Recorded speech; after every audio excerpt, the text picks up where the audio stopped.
আপনি এদিকে আশেপাশে নামবেন, লোকেশন আমাকে দেখাইতেছে আরো সামনে আর কি, আরো 800 মিটার। মানে এই রোড হওয়ার পর আমি আর আসি নাই, এই আজকে প্রথম আসলাম। ওই মামা, ইউটার্ন কই? ইউটার্ন ইউটার্ন আমি জানতাম না বিদায় এদিক দিয়ে আসছি, নাইলে তো আমি নিজ দিয়ে আসতাম। বাইরে ভাই এমন এক জায়গায় চলে এসেছি, আমার হোন্ডা রাখছি এই জায়গায়, আর পিছে কতগুলো হোন্ডা, মিনিমাম আর 20টা হোন্ডা। এটা নাকি সিরিয়াল। ব্রিজের যে টোল ভাড়াটা 10 টাকা, সেটা সবসময় যাত্রী দেয়, এটা মানে নতুন না।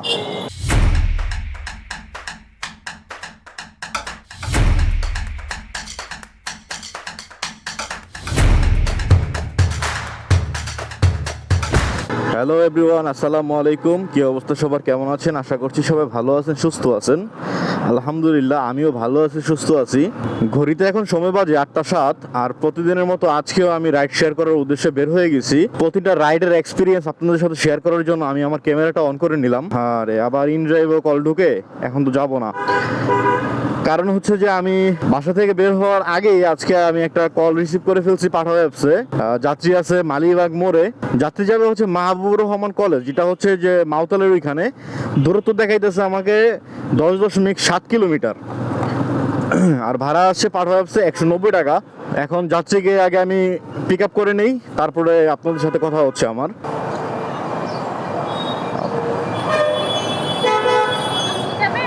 জি হ্যাঁ যাবো, সমস্যা নাই। এটা তো হচ্ছে যে যাত্রাবাড়ি দিয়ে ওই যে ফ্লাইওভারের সাথে। ঠিক আছে, আপনি একটু বলে দিন আমাকে। আমি তো বলতে পারি। আচ্ছা, লোকেশন ঠিক আছে তো না? হ্যাঁ এটাই। আচ্ছা ঠিক আছে, তাইলে হবে, সমস্যা নেই, ঠিক আছে। সাবধানে যাবেন, আস্তে আস্তে যাবেন, আর কি বেশি তাড়াহুড়ো দরকার নেই।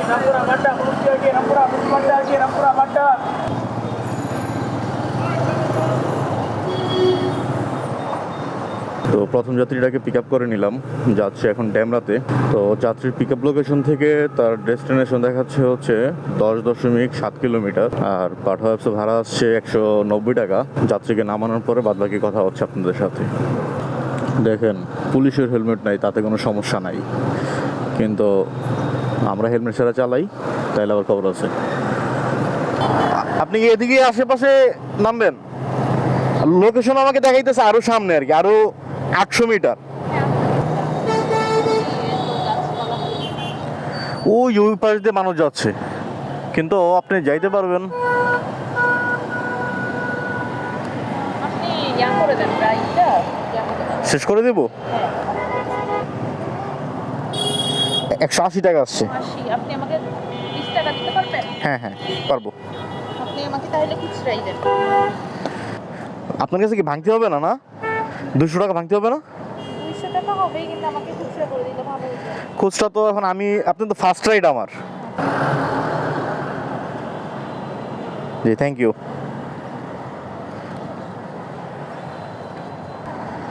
আলহামদুলিল্লাহ, প্রথম রাইডটা কমপ্লিট করলাম। কাহিনী হইতেছে যে আমি তো এদিকে সচরাচর খুব কম আসি, মানে এই রোড হওয়ার পর আমি আর আসি নাই, এই আজকে প্রথম আসলাম এই রাইডটা নিয়ে। এখন ইউটার্ন নিব আমি কোন জায়গা থেকে? এদিকে তো মনে হচ্ছে মাওয়ার রোড, পুরা কোনো ইউটার্নের জায়গা নাই। এখন আমি ইউটার্ন নিব কোন জায়গা থেকে? তো টেনশনে পড়ে গেলাম। কত দূর থেকে ইউটার্ন নিতে হয় সেটাও আমার এখন জানা নাই, তাহলে তো লস হয়ে গেল। দেখি ওই মামুরে জিগাই।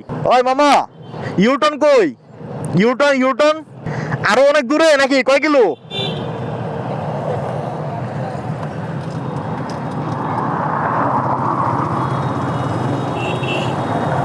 চিন্তা করেন তাহলে অবস্থাটা, তাহলে তো এখন মহাবিপদ মহাবিপদ। তারপরে আবার এদিকে রাইড পাবো কিনা সেটাও জানি না। আমি জানতাম না বিদায় এদিক দিয়ে আসছি, নাইলে তো আমি নিচ দিয়ে আসতাম। নিচ দিয়ে আসলে আমার আরো আগে আমি ইউটার্ন নিতে পারতাম, যেমন এই ব্রিজের নিচ দিয়ে ইউটার্ন নেওয়া যাবে, মানে প্রত্যেকটা ব্রিজের নিচেই ইউটার্ন। বাট আপনি এটা হচ্ছে হাইওয়ে রোড, তো যার কারণে কোনো ইউটার্ন নেই জায়গায়। আল্লাহ বাঁচাইছে, ইউটার্ন পাইছি ভাই, ইউটার্ন পাইছি। ও মাই গড, এই যে ইউটার্ন। মিনিমাম 2.5 কিলোমিটার রাস্তা চালায় আসলাম মিনিমাম। একদম ড্যামরে স্টপ কোয়ার্টারে এসে পড়ছি, চিন্তা করছেন? একদম স্টপ কোয়ার্টার ড্যামরা। আল্লাহ, এত পরিমাণ গাড়ি এই জায়গায়। হাই হাই রে, গাড়ির তো অভাব নেই। বাইরে ভাই এমন এক জায়গায় চলে গেছি, একদম ড্যামরা স্টপ কোয়ার্টার। এই জায়গা থেকে যে আমি এখন টিপ কখন পাবো তার কোনো গ্যারান্টি নেই। দেখেন আমার হোন্ডা রাখছে এই জায়গায়, আর পিছে কতগুলো হোন্ডা, মিনিমাম আর 20টা হোন্ডা। এটা নাকি সিরিয়াল। তো এই সিরিয়ালে কি আমার যাওয়া এখন সম্ভব? এই সিরিয়ালে কিভাবে যাব? আমার দরকার হয় অ্যাপসের একটা টিপ। অ্যাপসে তো কল ঢুকতেছে না। না, এখানে বসে থাকলে আমার দিন পুরো মাটি হয়ে যাবে আজকে। আমি তাড়াতাড়ি ভাগি এই জায়গা থেকে। দেখছেন অবস্থা, কতগুলো গাড়ি বসে রয়েছে।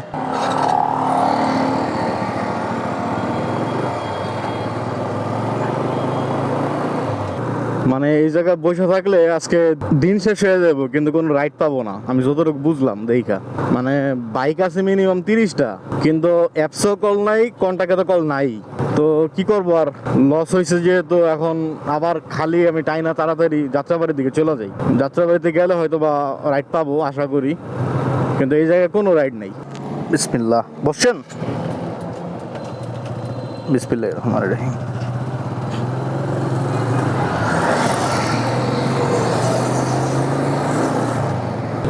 দীর্ঘ 1 ঘন্টা বসে থাকার পর যখন আমি মানে হাল ছেড়ে দিছি, যাত্রাবাড়ির উদ্দেশ্যে খালি রওনা দিয়ে দিছিলাম, তো রানিং রোড থেকে একজন সিগন্যাল দিল সে যাবে নীলক্ষেত। তার সাথে আমার ভাড়া চুক্তি হইল 170 টাকা। সময় বাজে প্রায় 10টা। কি আর বলবো, বলার কিছু নাই। আর অনেক কষ্ট হয়ে গেল। কি একটা জ্যাম দেখছেন তো, আল্লাহ রে আল্লাহ। আমার কাছে দাম খুলে দিই। খুলছে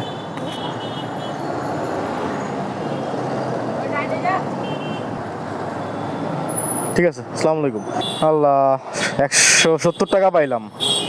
হুজুর আবার ব্রিজের ওটা ধরতে নিয়েছিল আর কি 10 টাকা। তো এটা তো যাত্রী দেয়। ব্রিজের যে টোল ভাড়াটা 10 টাকা, সেটা সবসময় যাত্রী দেয়। এটা মানে নতুন না। তো যাই হোক, 170 টাকা। আর নিয়ে গেছিলাম সকালে 180 টাকা, মাত্র 350 টাকা দুইটা মিলাইয়া। তাও আমি আলহামদুলিল্লাহ, আল্লাহর কাছে শুক্রিয়া। কারণ আল্লাহ অবশ্য যেটা করে সেটা অবশ্যই ভালোর জন্যই করে। কোথায়? খিলগাঁও রেলগেট।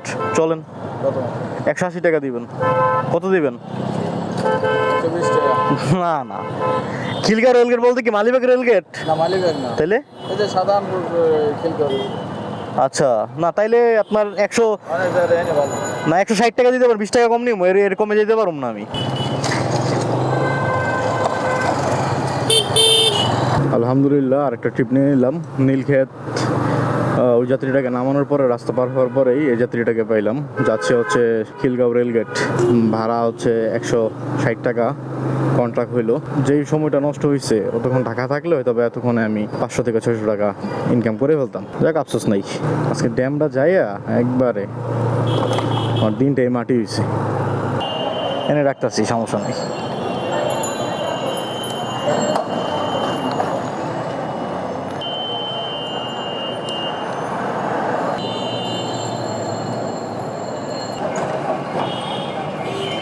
ঠিক আছে, ধন্যবাদ।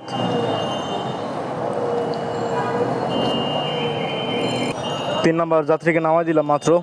তো 3টা রাইডে মোট ভাড়া পাইলাম। প্রথমটা 180 টাকা, তারপরটা 170 টাকা, আর লাস্টে যাত্রীটাকে নামাইলাম হচ্ছে 160 টাকায়। তো 3টা রাইড দিয়ে টোটাল আর্নিং করলাম 510 টাকা। তো 510 টাকা আর্নিং করতে আমার মোটামুটি সময় দিতে হয়েছে 2 ঘন্টা 20 মিনিটের মতন। রাস্তায় ছিলাম, আর এর মধ্যে 1 ঘন্টা বসে ছিলাম ড্যামরা। যেটা দেখলেন আপনারা, আমার মানে আমি আর জীবনও যাবো না ড্যামরায়। সত্যি কথা ভাই, আমার যদি কেউ 500 টাকাও বলে যদি আমরা নামাই দিয়ে আসবো, তাও যাবো না। আজকে একটা ব্যাড এক্সপিরিয়েন্স হইলো। আসলে এগুলা কারো কপালে নাই, কারণ আল্লাহ যেটা লেখা রাখছে সেটাই হবে। যেমন গতকালকে আমি এই টাইমে মানে 8টা থেকে 10টার মধ্যে আমি 1000 টাকা আর্নিং করে ফেলছি। আর আজকে 510 টাকা কামাইতেও আমার খুব যুদ্ধ করতে হয়েছে আর কি। বিষয়টা যে এরকম হয়েছে, বুঝছেন? তো যাই হোক, আজকে আর আমি রাইড দিব না, কারণ 10:30 অলরেডি বেজে গেছে। আর আমি বাসার কাছেও চলে আসছি। তো আপনাদের মূল্যবান সময় নষ্ট করে যারা আমার এই ভিডিওটি দেখলেন তাদেরকে জানাই অসংখ্য ধন্যবাদ। আর ভিডিওটি যদি ভালো লেগে থাকে তাহলে অবশ্যই একটি লাইক করে দিবেন, আর ভালো না লাগলে ডিসলাইক করে দিবেন। আর আমার এই ভিডিওতে কি কি ভুল ছিল সেটা আপনারা অবশ্যই কমেন্ট করে জানাই দিবেন, যাতে করে আমি পরবর্তী ভিডিওতে এই সব ভুলগুলো আমি না করি। যারা আমার চ্যানেলটিকে অলরেডি সাবস্ক্রাইব করেছেন তাদেরকে অসংখ্য অসংখ্য ধন্যবাদ।